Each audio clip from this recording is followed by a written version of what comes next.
Mark Out Mania. Mark Out Mania. Saturday morning, and we're marking out on Mark Out Mania. Yeah. Hola, amigos. What's up? What is up? Mark Out Mania, baby. Saturday morning. Here we are again, Volume 3. Volume 3. I like that. I like that. I like that. It's the Volume best main 3. event live matches. Yes. How you guys doing today? Okay. Definitely stoked. Yeah, this week we're going to talk about our favorite live main events that we attended in person over the years. There have been many. Who wants to go first? I'll take a shot. I'll go first. I'll go first. So how you guys doing, first of all? Hoping everybody's doing well on this Saturday morning. Is everybody good? You guys are good? Oh, yeah. Yeah. What about you, James? You pumped up? You ready to mark out? I'll pump up. I'm ready to mark out, baby. I've been marking out since last night. I'm ready to go. I got pancakes and mimosas coming, baby. I'm ready to rock and roll. Yeah. Okay. Well, as everybody knows, I grew up in New York, so it was the land of the WWF, you know. It was the Madison Square Garden. If you go to Jersey, it was the Meadowlands. If you go to Long Island, it was the Coliseum. If you go to Connecticut, it was the Center. So it was all WWF, okay, all that stuff, Hogan, everybody. So in my house, I'm watching, NWA. I'm watching World Class Championship Wrestling on cable. And, the one with Tony Schiavone and David Crockett, Yeah. Oh, yeah. And, I'm watching them, and, and the show's getting ready to end, and they're airing, or the house shows are touring.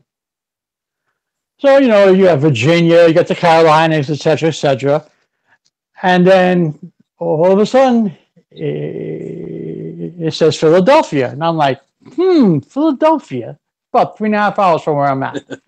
I'm like, it didn't say who was on the card. It didn't say anything, so it just said Philadelphia. So I didn't pay it no mind. And a friend of mine who just happened to be watching at the same exact time, she called my house phone and said, "Did you see that the show's coming to Philadelphia?" I said, "Oh my God, I was just thinking the same thing." Now, all the stars and the suns and the moon had to be aligned that day, because I was just happened to be seeing a girl who actually worked actually for Ticketmaster for Tower Records, because I didn't know how to get tickets to an NWA show, because it wasn't like going down to the Garden box office and buying tickets. So, a few smooches here and a few I love you there, and boom, I got tickets to the NWA over in Philly. My parents were kind enough to rent a car. I still had no idea who was on the card. I had no idea. I didn't care. If it was anything other than WWF at this point, I didn't care. I was just excited, I could have saw the Milky Brothers and I would have marked out, Heck yeah. And so, I was fortunate enough to have my parents rent us the car, and me and my brother and my best friend drove down over to Philadelphia. It's about 3.5 hour drive from New York City. And it's at the Philadelphia Civic Center. And all of us still had no idea actually where the seats are, who's on the card, whatever. We didn't care. We were excited to get out of New York, first of all, And we actually get to the seating and everything, and we're in the second row facing center ring, right where the camera would be, basically. Nice. And I was like, I got this girl for this tickets, number one. So as the show comes on, and lights, and the first guy comes out as Lasertron. I mark out for Lasertron. Oh my God. Anybody in a mask I went crazy for, So it was Lasertron. I forgot who he was fighting. It was the Rock and Roll Express came out. They were fighting the Midnight Express. It was crazy. I was like, oh my God. So then we came to the semi-main event. I don't remember half the card because I was too excited, yelling and screaming. But I do remember when Arn Anderson and Tully Blanchard came out wearing the belts. Yeah. And they were fighting Barry Windham and another guy I don't remember. That match went about 30 minutes, and it was crazy. They were all over the place. Chairs were flying, blood was gushing. It was amazing. So we were like, we're ready for the main event. Now, at this point, all of us have our fingers crossed and say, please, please, let it be Ric Flair.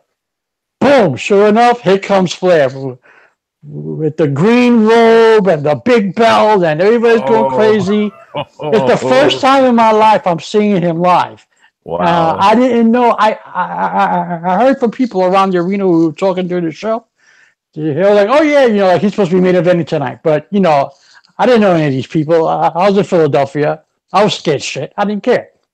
I just had my fingers crossed that it was Ric Flair. Sure enough. I saw him. He must have been 8'5", 305 pounds. That's how big he was to me. Okay? He was coming out in the robe. He had the belt on. He was wooing. He was screaming. He was probably drunk. Who knows, Flair? You know how he goes. So I'm like, who's he fighting? Who's he fighting? Who's he fighting?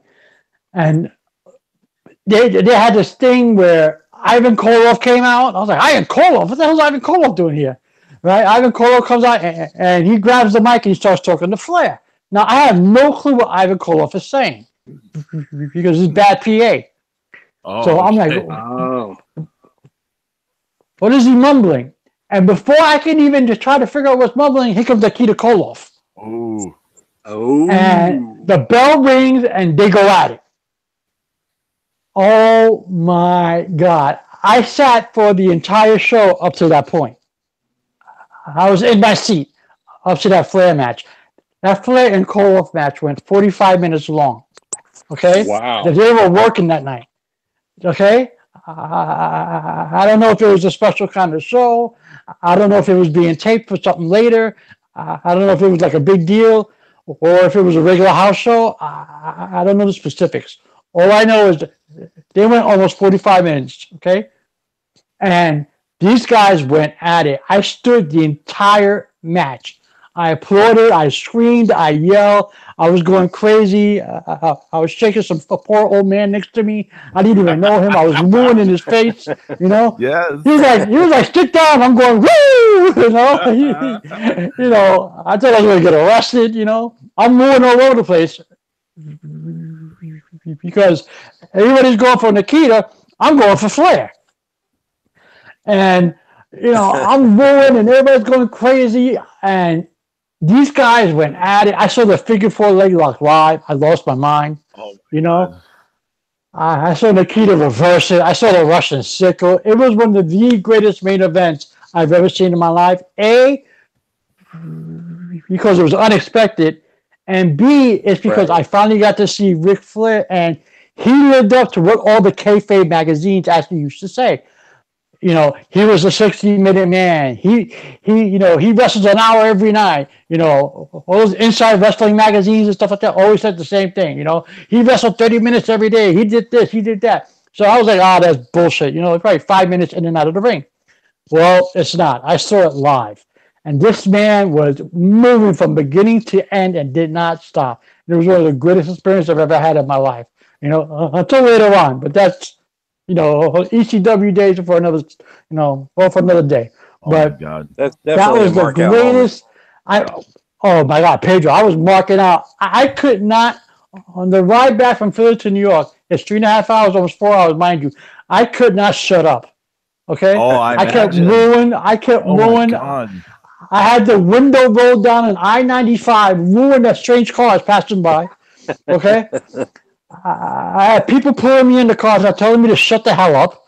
It was Ric Flair had that effect on me, and from that moment on, he was my favorite wrestler of all time. And that match made me a Ric Flair mark forever. There's no love there's no like or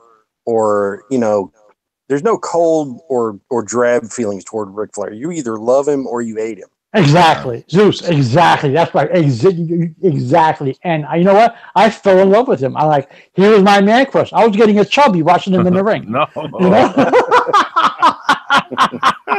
that guy was my man crush, man. I fell in love with this guy. This guy is everything that they say in the magazines, everything, because, only on the cable shows, what? He only wrestles, maybe 5 minutes on TV, if that, Yeah, right? I mean, even if they wrestled a 10-minute match, I mean, you didn't get to see it. You didn't get to see Ric Flair in a good main event. Right, exactly. Yeah. He's fighting some jobber, or it's no, and this is my first time watching him live, and he wrestled as long as the entire show was on CBS, and Yeah. I couldn't, and the moves he was doing, sunset flips off the top ropes, he was, the hip toss, and, he was doing the flare fall, and I mean, him and Nikita Koloff had great chemistry together, and, back then, I was still kayfabing a little bit, but it really, as I think about it now, you understand the term, how it takes two to tango. Because they really went back and forth, and they really knew each other. And I was like, wow, this is great. So I could imagine for all those people who saw Flair Steamboat, Flair Sting live, Oh, yeah. Because if Flair and Nikita Koloff had chemistry, oh my God, if Flair and Steamboat live, forget about it. Yeah. So, I mean, I mean, Nikita was really probably at his, Flair made him better. Yeah. Oh, yeah. Oh, yeah. I mean, he was basically, cut out of that power mold.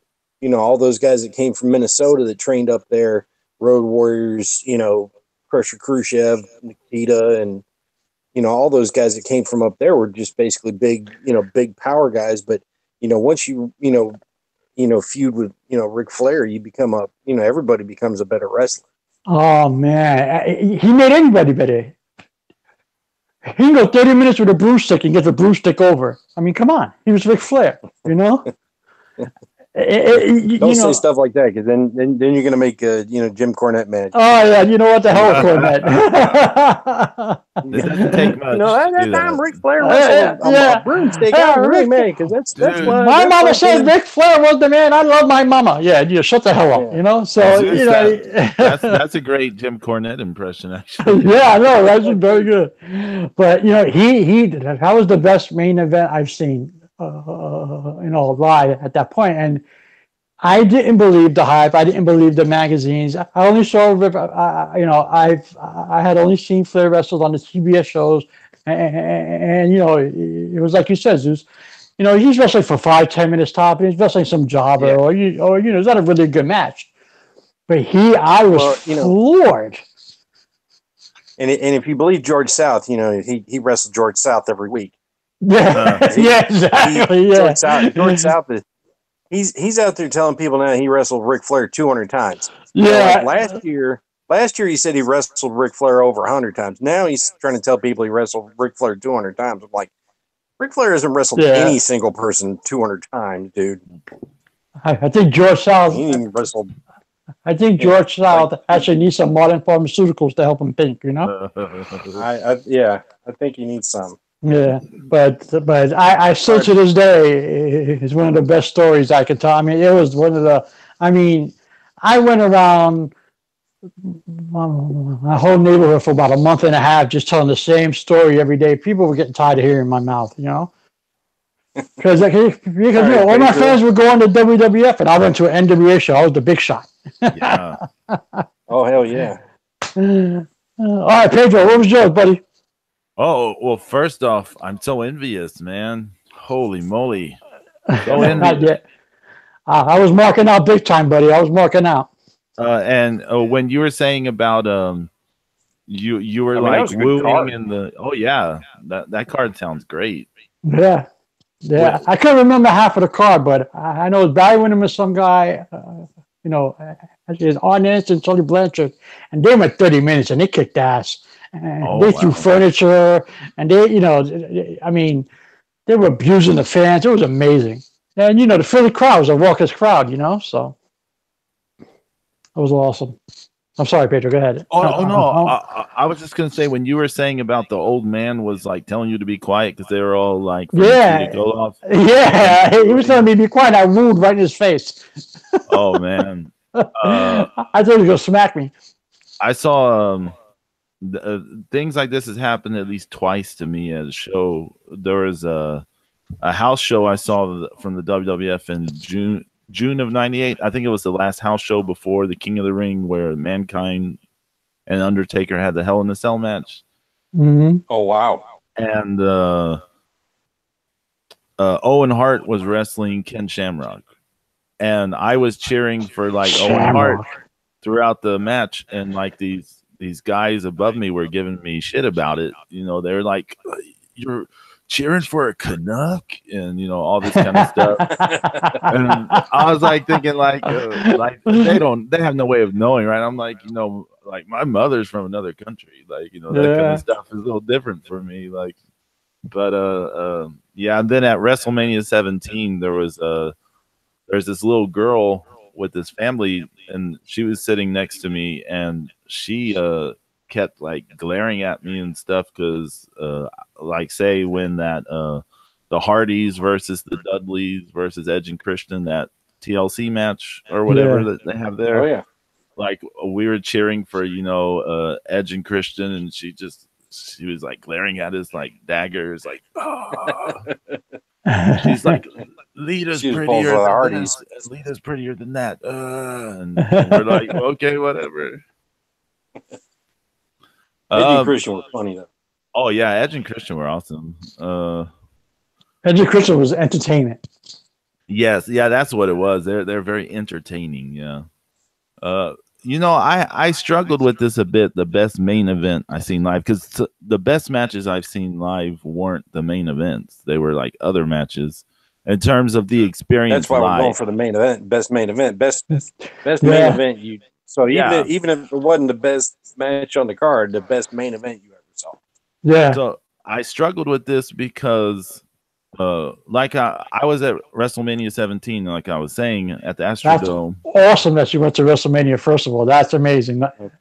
Yeah, and I mean, you know, there was like, I think there's like 67,000 people at that show. That's insanity. I never been at an event with that many people. It sounds weird, but it was kind of scary to be in a crowd that big, especially when you're leaving or when the show was over. Is kind of scary when you're in it. You're like, when that many people are leaving, like a lot of things can go wrong here. But, the main event of that show was the Steve Austin versus The Rock. And, yeah. The thing about that match, like live, when I was there live, I did not think the match was that great. Right. Like, I thought it was all right. Like live. I was like, yeah, it's all right. You know, I wasn't that blown away by it. And then when the DVD came out a few months later and I saw it on TV, I was like, oh, this is like a fantastic match. You know, this is a. So do you think the commentary helped? Maybe. Or could be.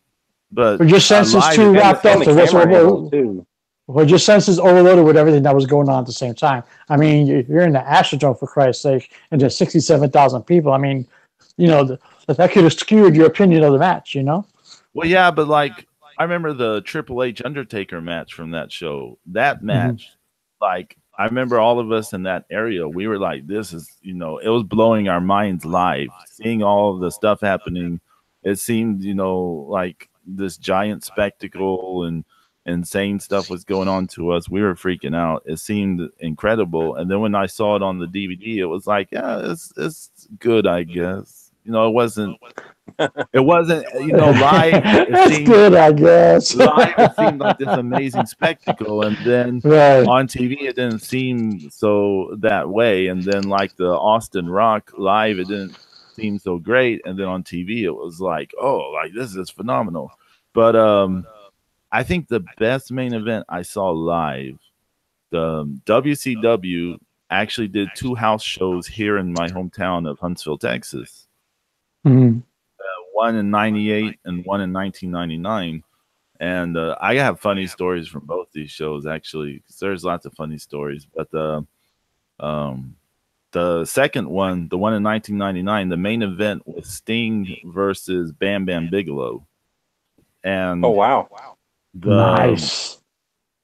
The thing that made that match so much fun, like I don't know if it was Bam Bam Bigelow is such a great worker, by the way. He's a great worker, man. Oh yeah.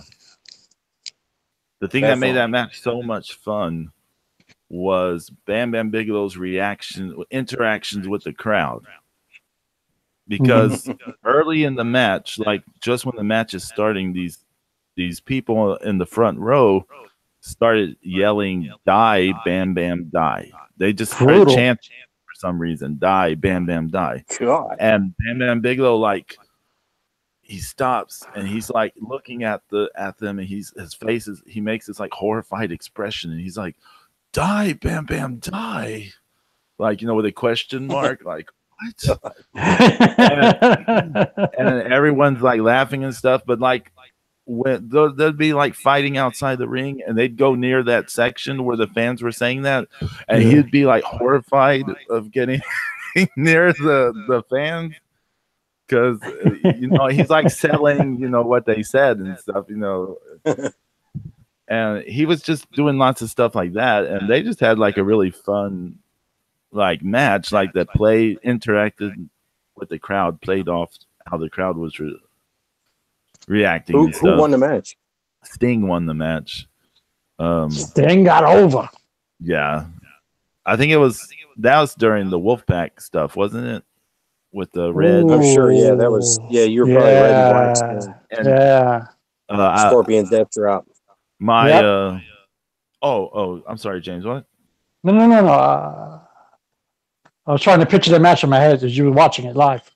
Oh yeah, well, my one of my sisters, Shirley, this was like the only wrestling event she ever went to, because she liked Sting. She was a big fan of Sting. Every woman on the planet liked Sting back then. When the match was over, he like got on the ropes and he was pointing to the fans and stuff, and she was like, "He's pointing at me. He's pointing at me," and all this stuff. I don't think he was pointing at us. He knows my name. But yeah, that match was Bam Bam Bigelow like made that match. He's like, awesome. He's always been a great worker. I think he was so underused in WWE. He was underused for sure. I think he's underused everywhere, really, because I mean, sadly, he kind of, he kind of do the job for just about anybody. Yeah, he dropped for everybody in ECW. I mean, for Christ's sake, he even dropped for Shane Douglas. That was brutal. I think he dropped for Spike Dudley, didn't he? Yes, he did. Very good, Zeus. Yes, he did. But I mean, like, he did for Lawrence Taylor and Koji Katao, and all these big people, like it's like if you wanted a big debut match, and you wanted to win a big celebrity match, and it's called Bam Bam. Yeah, exactly. Exactly. He was a go-to guy. Yeah, Bam Bam was awesome. I think ECW made the best use of him, in my opinion. But I think ECW in New Japan. Yeah, he was really good in New Japan. He was really good in New Japan. Yeah, that tag team of him and Vader in New Japan was really cool. Yeah. That was beastly. But I am so excited. I am so excited to hear Zeus, your story, because Zeus. All of us are waiting in anticipation. The art you made for the promoting it and everything. I'm like so excited. We got to hear that artwork. But first of all, I got to give you two guys props, Zeus and Pedro, for the color. That artwork came out fantastic. First of all, that's a thing of beauty. I'm gonna blow that up and hang that on my wall. Okay, I mean that thing is nice. I think the Ric Flair turned out especially good. Yeah, his face, it was just like Flair. After about 2 beers, I looked like Flair. But so we'll take the Wayback Machine to 1989. Oh yeah. And, shortly after my 19th birthday there, my buddy, my roommate in college, who was living in Raleigh, he got us tickets to this house show that they announced, and we ended up with second row. I still got the tickets, and back then, what WCW was doing, was they would sell in the WCW magazine, Mm-hmm. and inside the magazine is where you would get the program. Right. So you had to spend the $5 to get the program, and I always wanted the program so I would remember who wrestled who and everything. So Zeus digging deep in his pockets. Oh yeah. I was always without cash after a wrestling show. And There we over.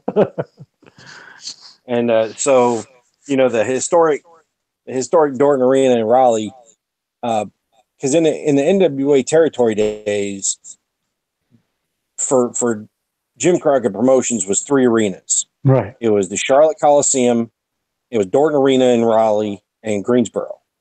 Now Greensboro got to be bigger faster than the other 2, and it was due in huge part to having the wrestling there every Sunday. And then so they'd be there once or twice a week minimum in Greensboro. But Dorton Arena in Raleigh and the Charlotte Coliseum were just as important because it gave people in those areas, the ability to see the shows and be able to fill that 8,000 seat arena, until they each got bigger too.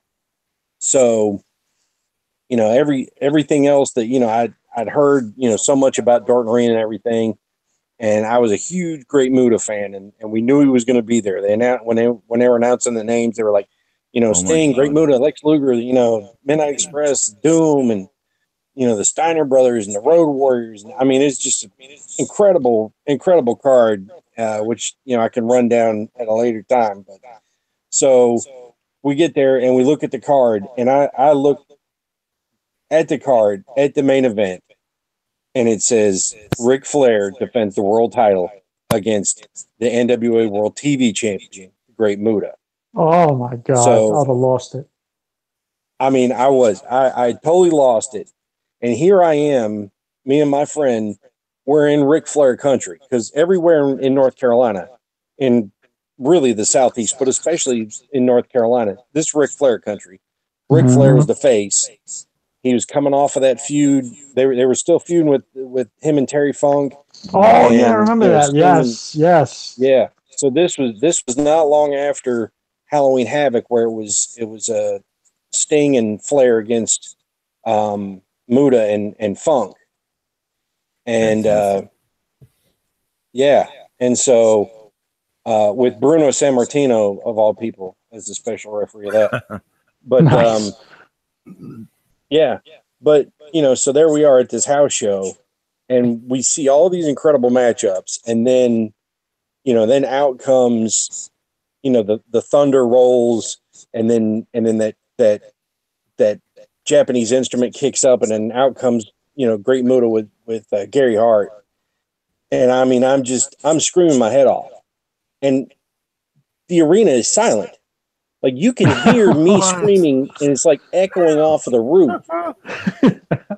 That was the first ever. That's the first ever sign of Zeus's thunder. Yeah.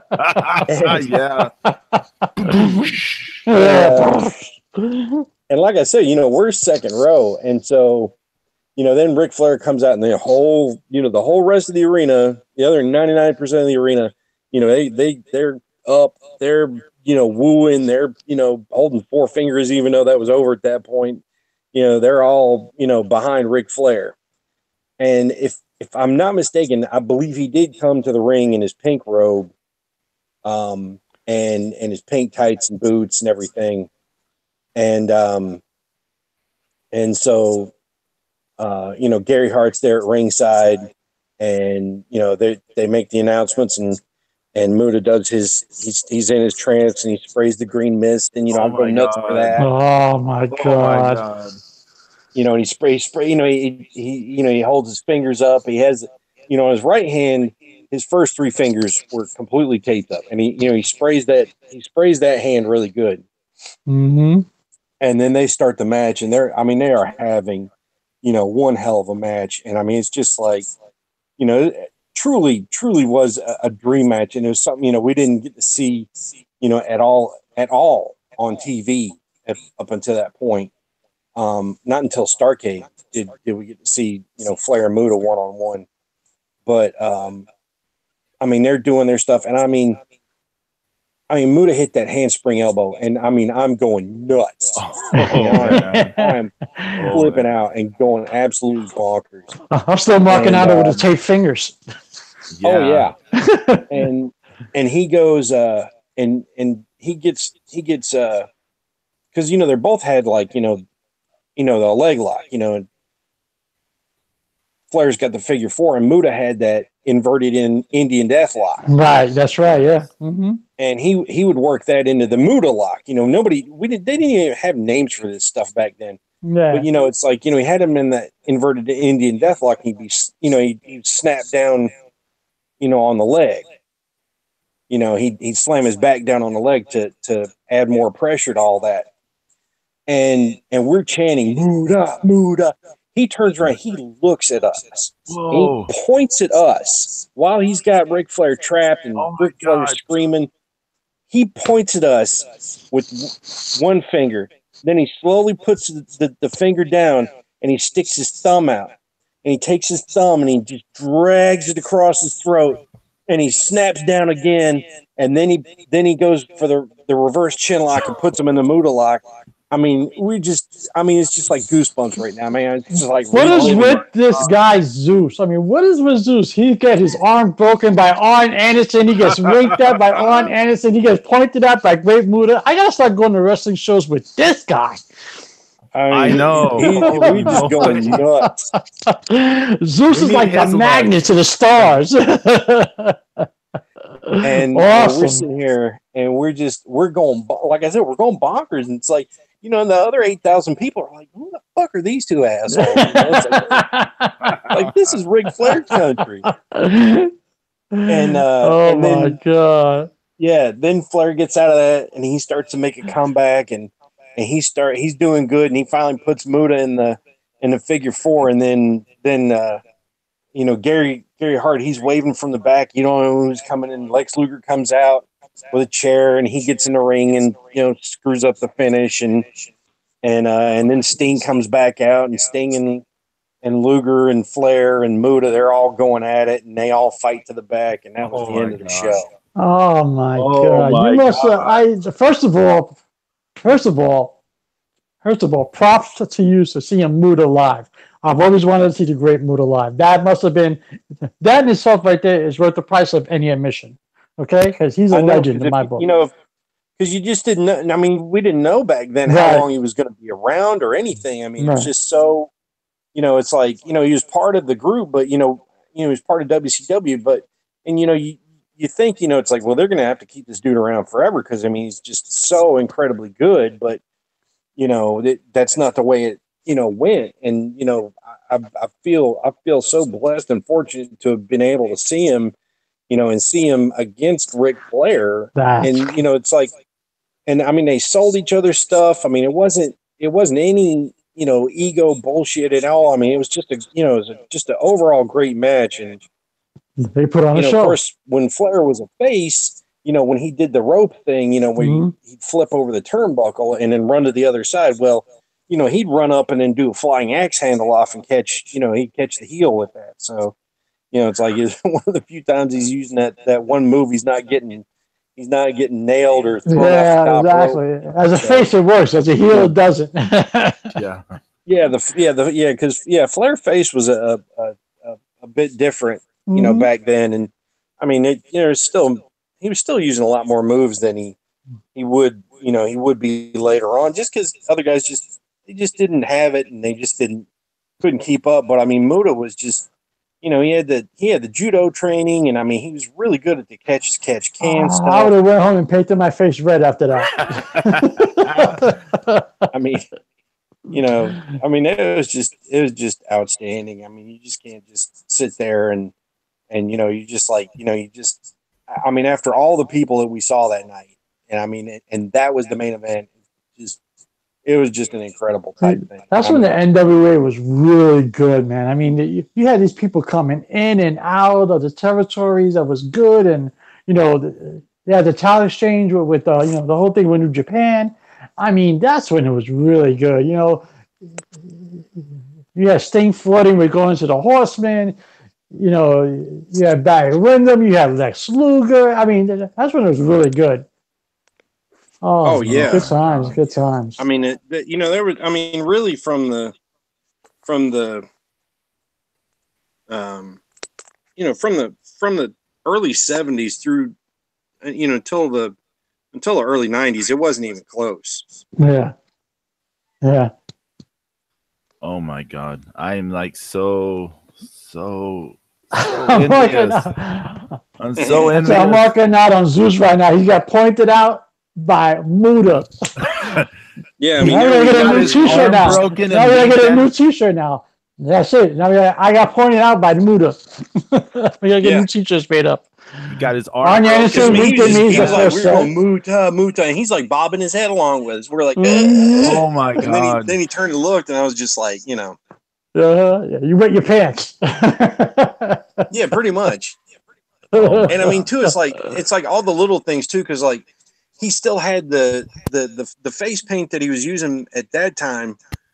Like it was just the line in the middle and the two characters, because like for some reason they tried to make him look a little bit more sinister, and they added like more black into his face paint design, which I didn't like as much. But it's like, you know, I got to see, you know, classic, you know, red face paint, red, you know, black lines, and then, you know, the red gear, and that's the classic look. That whole outfit was just, you know, outstanding. Wow, great movie. Oh my God. I would have lost my mind. This is almost another topic, but one of my biggest regrets, like in terms of shows I missed or whatever, and missing out on seeing someone, was WCW. I think in 2000 did a Thunder, like a Thunder broadcast from College Station, which is like about an hour away from where I live, and I didn't know they were going to be there till the week of, so you know I couldn't go because I had school and stuff, university going on, but I was watching Thunder, and the Great Muta shows up on this episode. Oh, you missed the Great Muta. Oh, I mean, it was just like some terrible little tiny tag team match or something. I mean, it wasn't. It was much probably of anything. him and Vampiro. Yeah, yeah. But I remember when he appeared on, you know, on the episode, I was just like, so you know, I like died inside, like, because I mean, the Great I Muta, remember that time too, because it's like he came back, but you know, both of his knees were just killing him, and his hair was. I mean, it's like, you know, you could see that, shooting. and I mean, he was getting old fast. He was getting old fast.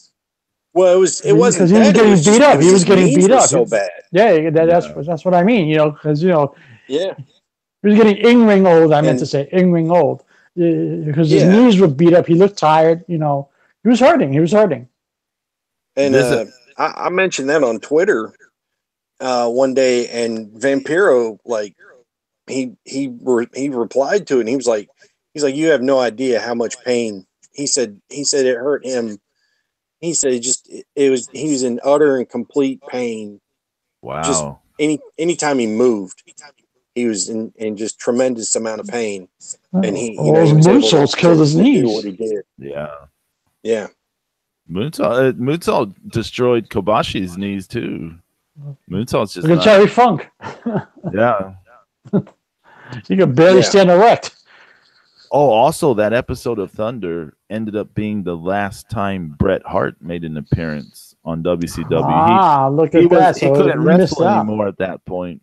That's after he got concussion. Because Goldberg stiff kicked him in the head. Yeah. But yeah, that was like if I had to choose one like regret in terms of missing a show, it's that one, because I could have seen the Great Muta, who since I first saw him, you know, he was always like up there as one of my absolute favorites. And like me too, because I mean I couldn't see him for so long, and then the one chance I had to ever see him was then. I'm sorry, just I didn't mean to cut you off. No.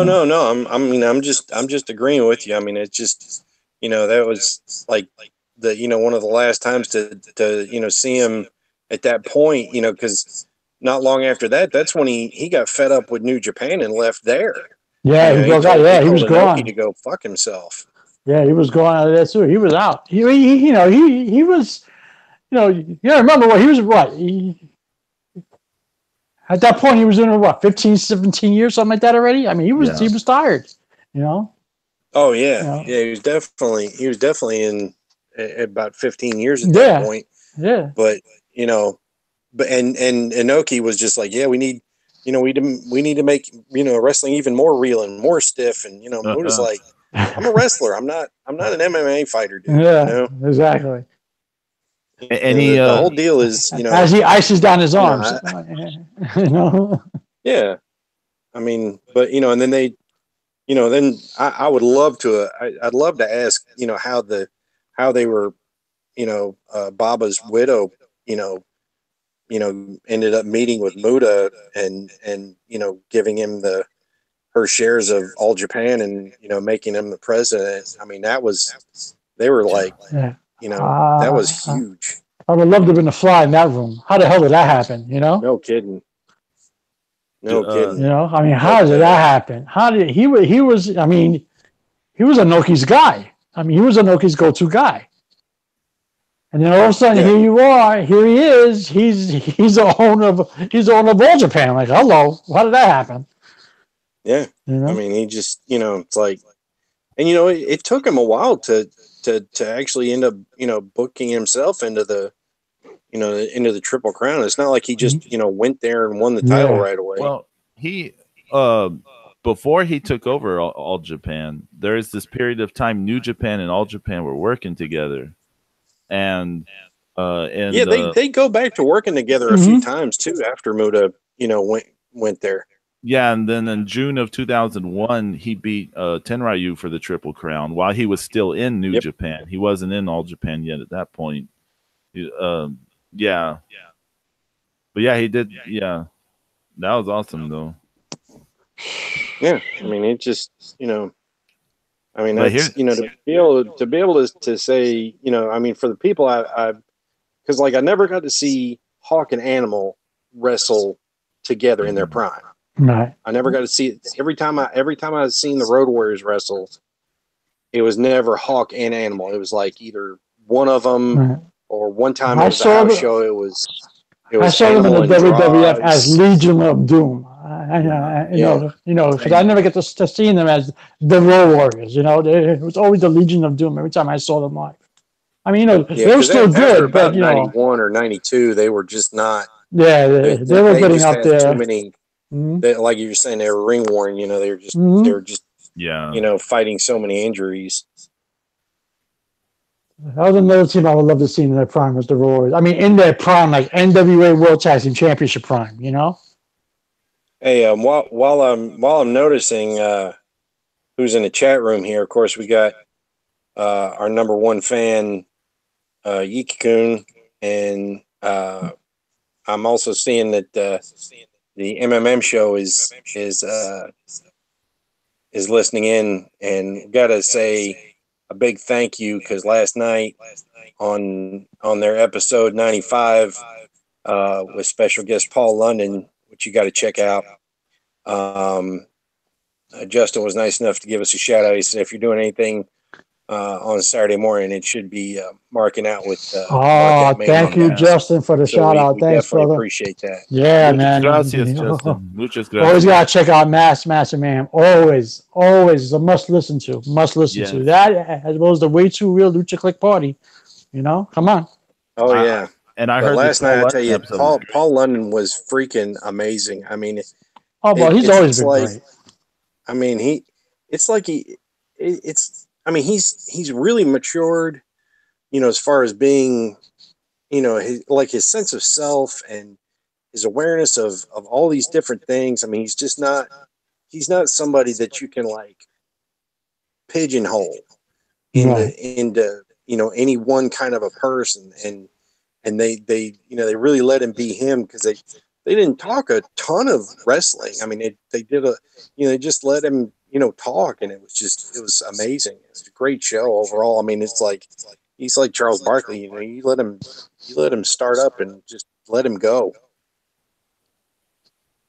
So we definitely thank Justin and Casey and yeah, most definitely, man, most definitely. The MMM shows where it's at. Yeah, those guys are awesome. We're just doing a little share.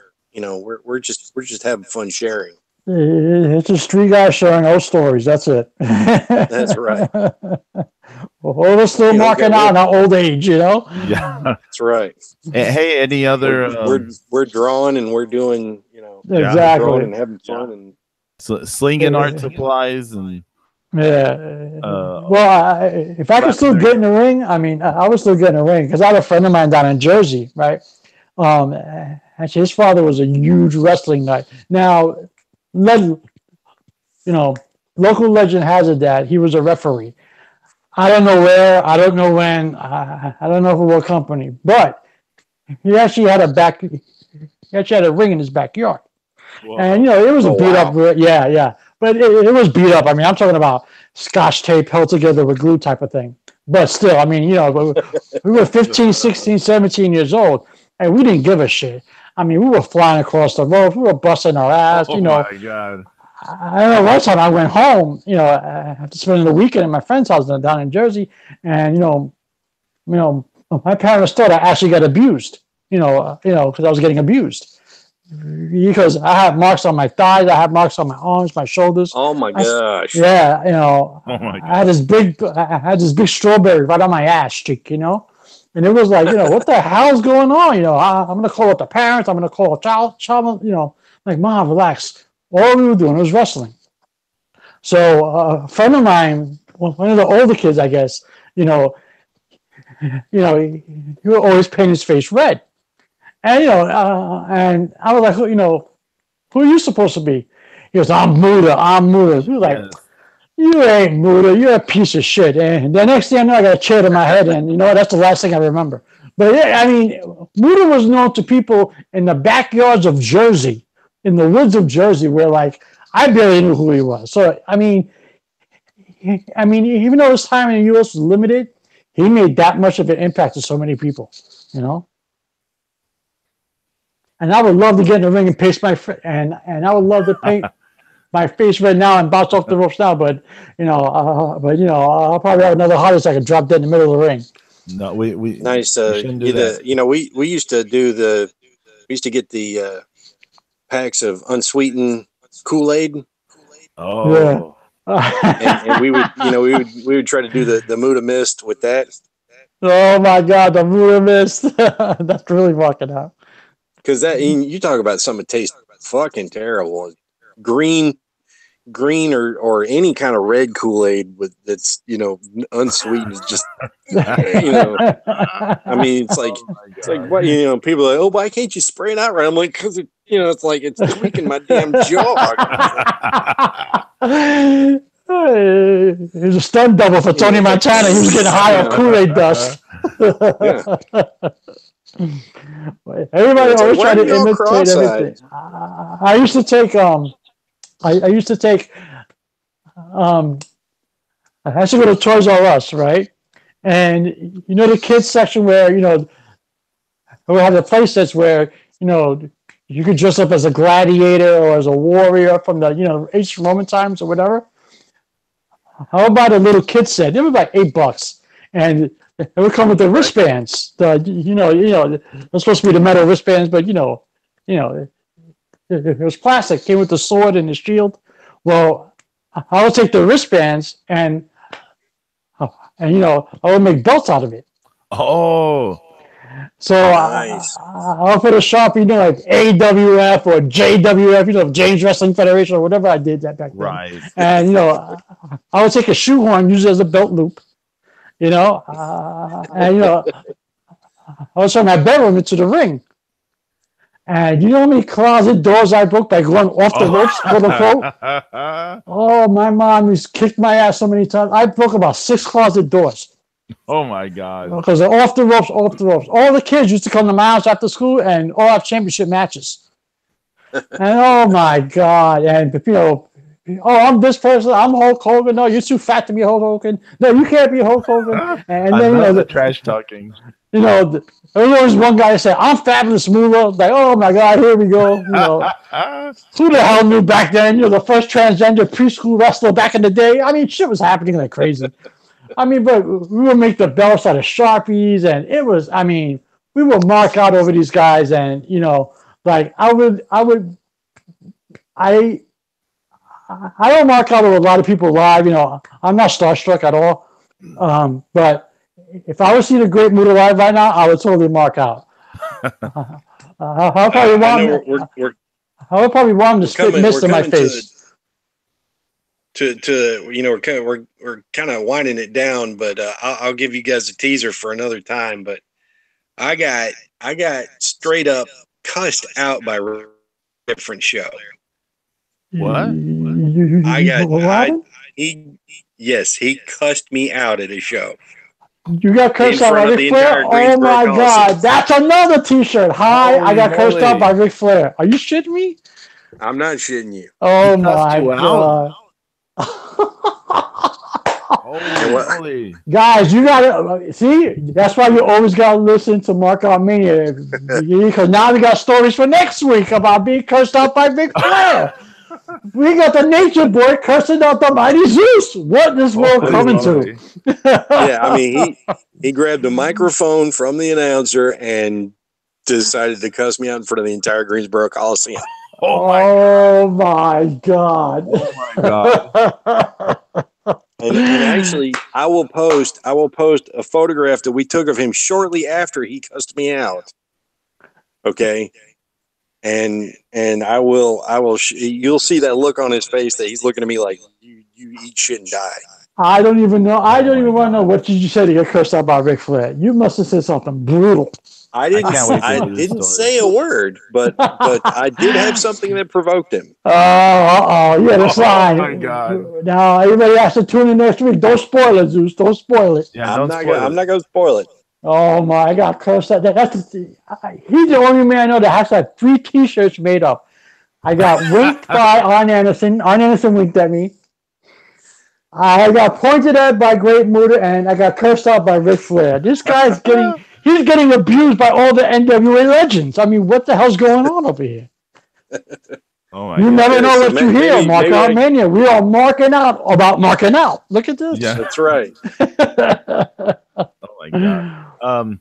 I just wanted to touch on something real quick. James, the belt making. Yes. Okay, I used to make belts too when I was a kid. And you ever used to get like petite fours from Swiss Colony? Did any of y'all ever have those things? They were like a dessert. Oh, no. The little cake, the petit fours. Yeah. Oh, those things. Yeah. Okay.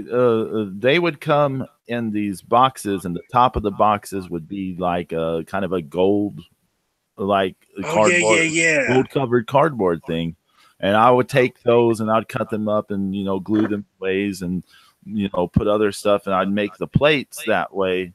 And then there would be like these old kind of like binder things, and they would have kind of flimsy plastic, and I'd cut them long ways and I'd like staple them or tape them together, and they'd be the straps, and I'd put them on, and and we'd make the belts that way. And then there was when we were really, really, really little, we had gone to San Antonio and visited the Alamo, and one of my brothers had gotten some kind of Davy Crockett outfit. There's this kind of like a belt made of leather with these kind of like rings and stuff that you tied and stuff. And so I would take that belt and I took this piece of cardboard and I made a plate, and then I covered it in aluminum foil. And I took markers and I drew the design. I made this like Texas heavyweight belt, and I attached it to that Davy Crockett leather belt thing. And that was like the Texas belt. That was like because the world class thing. It was like I've always had an attraction to that. I don't know if you've ever seen the Texas title from World Class.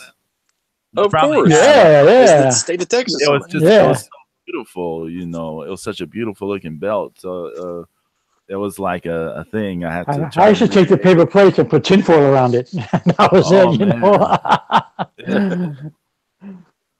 You can make belts all kind of ways back. Oh then. yeah. Well, I as we got older, right? Because it didn't look good. It didn't look good for a bunch of 20-year-olds rolling around the dirt outside wrestling. So what we did was, we started having dice wrestling. Okay, all of us will make up characters, and you roll the dice, and each amount of moves, like. Oh my God, you made a game. Yeah, Awesome. yeah. If you roll the 4, like 4 equals figure 4. So you get 4 points. Whoever had 100 points first, win the match. So we had everything, all done and drawn up, and I was drawing the characters for everybody, and we wanted to do a real belt. I said, now, I don't want to make anything cheap or anything like that. I was like, where are we gonna get a real belt from? One of the guys who was who he would do dice wrestling with us. His stepbrother was an old boxing champion, and he was strung out Oh my on God. H. Oh my God. Yeah, Oh my God. and he was strung on heroin, and he would sell his trophies. And one of the things he sold was his old, like, I think it was like light featherweight or something like that, a belt, an actual boxing belt. And he was able to get it back from a pawn shop, or whatever the story goes, with his father getting the belt back for him. So he took the belt, it was in a trunk, and he took the belt, and we kind of redesigned the plate a little bit, and that became our belt. And it became so popular that like other guys that we didn't even know. I mean, we're in our 20s. I mean, this is like we're kids now. We're adults, and we have guys in their early 30s coming to us. Who live in the block, and I want to play wrestling. What's the buy-in? I'll buy a case of beer. I'm in. And everybody started buying their own dice, bringing their own characters, and it turned out to be like a set of 6 people. It turned out to be like 15 people doing dice wrestling. And I've been trying to track down that belt ever since. Man. Yeah, it was kind of cool. It was kind of cool back in the day. That's We tried to make a Yankee championship belt. It was ridiculous, the shit we tried to do. It was unreal. Man, you should have. Too bad you didn't make that a published game. Yeah, I know. We didn't know. I mean, it was something we did in our spare time. Instead of hanging out in the clubs, instead of hanging out in the clubs, or hanging out in the bars, right? We're hanging out in people's houses. We got a couple 6-packs of beers, and we sit there for 5-6 hours playing dice wrestling. So it was some stupid shit, but hey, all in fun, all in good fun. Man, I used to do the e-wrestling. I used to be big into the e-wrestling. E-wrestling, I heard, was pretty cool. Yeah, was that the one that kind of grew out of another game, or?